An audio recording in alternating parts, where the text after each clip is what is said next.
Welcome back again, everyone. Today I will discuss on the management of one of the leading infectious causes of death globally, especially among children younger than 5 years. That's about management of community-acquired pneumonia.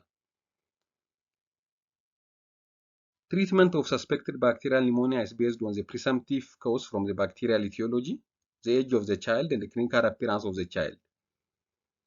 We manage non-severe pneumonia as outpatient and the severe pneumonia as inpatient. First, let's see the outpatient management of the non-severe form of pneumonia. For mildly ill children who do not require hospitalization, amoxicillin is recommended from the antibiotics.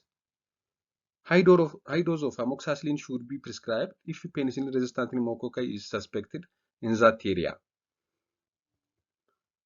Therapeutic alternatives to amoxicillin include cefuroxime, which is a second-generation cephalosporin, and amoxicillin clavulanate. For school-age children and adolescents, or when infection with mycoplasma pneumonia or chlamydia pneumonia is suspected, a macrolide antibiotic is an appropriate choice. Because mycoplasma pneumonia and chlamydia pneumonia, those are atypical etiologies because they don't have cell membrane. Mostly penicillins act on a cell membrane to kill the bacteria. So those are atypicals. They need macrolide, which act on a protein synthesis to inhibit the bacterial replication. So azithromycin is generally preferred for those etiologies. When we came to the management of the severe form of pneumonia as inpatient management, the empiric treatment in a hospitalized child requires an approach based on local epidemiology, immunization status of the child, and the clinical manifestation at the time of presentation. Note in area with high level penicillin resistance among strep pneumonia, plus if the child is fully immunized, and if the child is not severely ill, ampicillin or penicillin gene is the first line. For children who do not meet this criteria, for example, if they are from the high-level penicillin-resistant area, or if the child is not fully immunized, or if the child is sick, severely ill, ceftriaxone or cefotaxime, which are the third-generation cephalosporin, is preferred. In addition, if a clinical feature suggests staph pneumonia, for example, if there is nematocell empyema, initial antimicrobial therapy should also include vancomycin or clindamycin.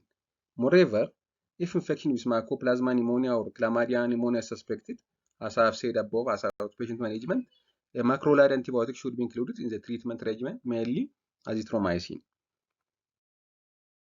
Antibiotics should generally be continued until the patient has been febrile for 72 hours, and the total duration should not be less than 10 days.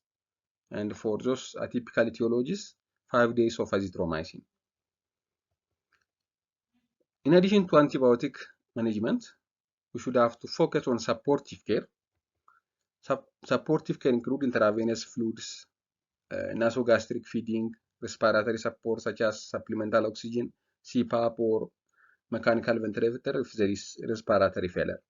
And also if there is septic shock, vasoactive medications can be used to maintain the perfusion.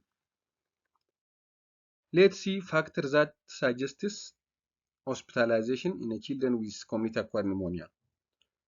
So if a child is less than 6 months, immunocompromised, appears toxic, have moderate to severe respiratory distress, hypoxemia, if there is complicated pneumonia such as a significant pleural effusion empyema, sickle cell anemia with acute chest syndrome, if there is vomiting or inability to tolerate oral fluids or medications, if there is severe dehydration and no response to appropriate oral antibiotic therapy, we should have to manage the child as inpatient.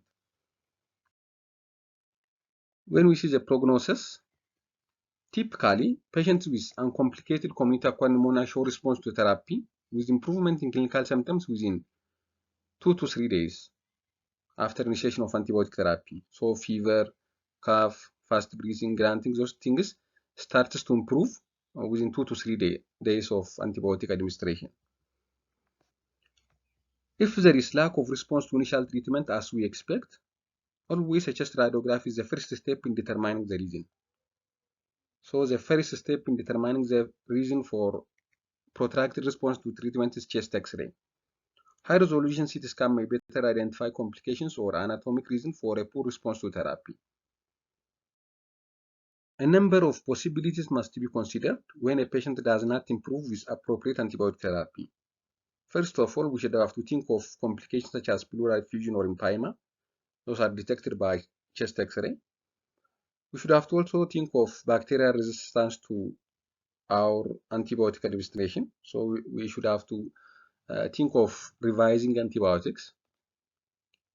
Or the cause might be non-bacterial etiology, such as virus, fungus, and aspiration of foreign bodies or food. And also there might be bronchial obstruction from endobronchial lesion, foreign body, and mucus plug.